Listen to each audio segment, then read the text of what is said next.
Bismillahirrahmanirrahim. Assalamualaikum warahmatullahi wabarakatuh. Di sini saya akan menjelaskan mengenai Hermetika Gader. Sekilas tentang biografi Gader, seorang filosof Jerman dilahirkan di Marble pada tahun 1900 sebagai seorang anak dari ahli kimia yang juga sempat menjadi rektor di universitas dia diharapkan oleh ayahnya agar kelak menjadi seorang ahli ilmu alam. Namun dia justru tertarik pada ilmu-ilmu sosial dan humaniora. Teori-teori pokok Hermetika Gader, karya Gader, Warteg, atau metode kebenaran dan metode memuat pokok-pokok pemikirannya tentang hermetika filosofis yang tidak hanya berkaitan dengan teks, melainkan seluruh objek ilmu sosial dan humaniora. Teori-teori pokok hermetika Gader kiranya bisa diringkas ke dalam beberapa bentuk teori yang terkait. Yang pertama yaitu dengan yang lainnya. Teori kesadaran keterpengaruhan oleh sejarah titik. Menurut teori ini, setiap penafsir itu pasti berada pada situasi tertentu yang bisa mempengaruhi pemahamannya terhadap teks yang ditafsirkan.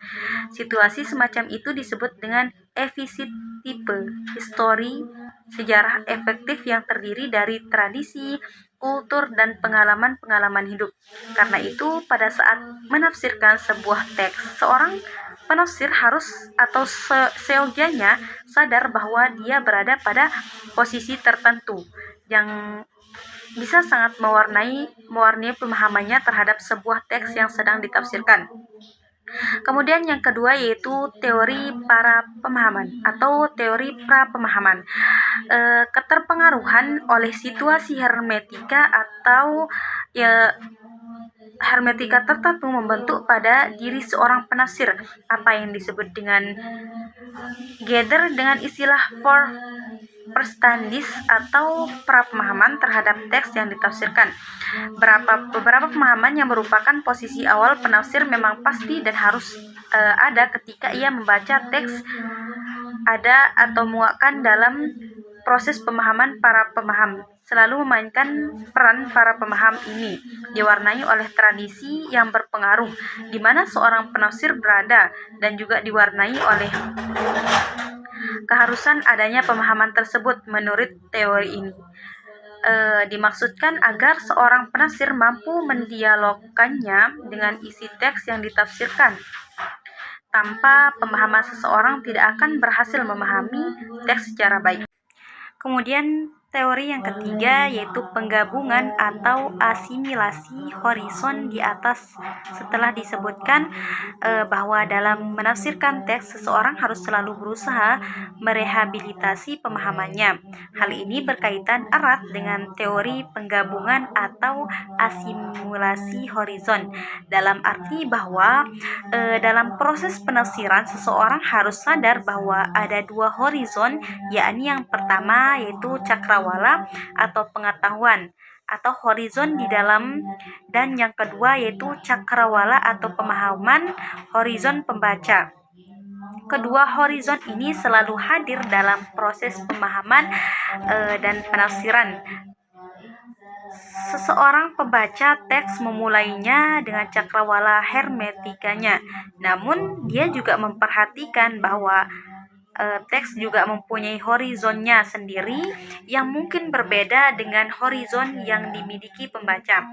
Kemudian yang keempat yaitu teori penerapan atau aplikasi di atas telah dipaparkan atau pengaplikasian di atas telah dipaparkan bahwa makna objektif teks harus mendapat perhatian dalam proses pemahaman dan penafsiran ketika makna objektif telah dipahami.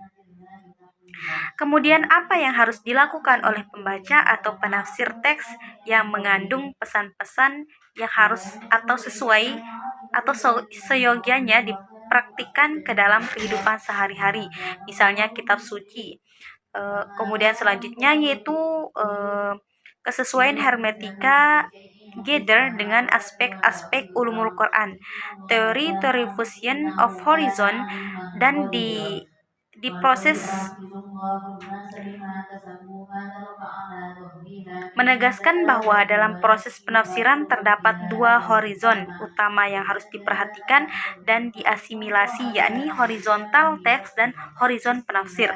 Horizontal atau bisa saja disebut dengan Walton atau pandangan dunia teks hanya bisa diketahui dengan melakukan apa yang disebut oleh Al-Khulni dengan dirosat mafinas atau studi atas apa yang ada di dalam teks, dan dirosat mahawulan nas atau studi atau sesuatu yang melingkupi teks fiksi tadi atas apa yang terdapat di dalam teks dilakukan antara lain dengan menganalisis aspek kebahasaan teks. Sedangkan yang telah dijelaskan di atas, sesuatu yang melingkupi teks berupa analisis terhadap aspek historis yang melingkupinya, seperti aspek historis mikro atau asbabun nuzul dan aspek historis makro, yakni kondisi bangsa Arab saat aspek historis mikro atau asbabun nuzul dan aspek historis makro, yakni kondisi bangsa Arab saat Al-Quran diturunkan.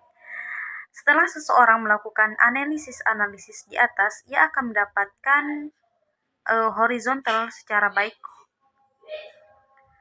Horizon ini pada gilirannya akan digabungkan dengan horizon penafsir dalam bentuk reaktualisasi penafsiran yang akan dibahas berikutnya. Kemudian dia juga sempat menimba ilmu. Mungkin ini saja yang bisa saya sampaikan. Sekian, wassalamualaikum warahmatullahi wabarakatuh.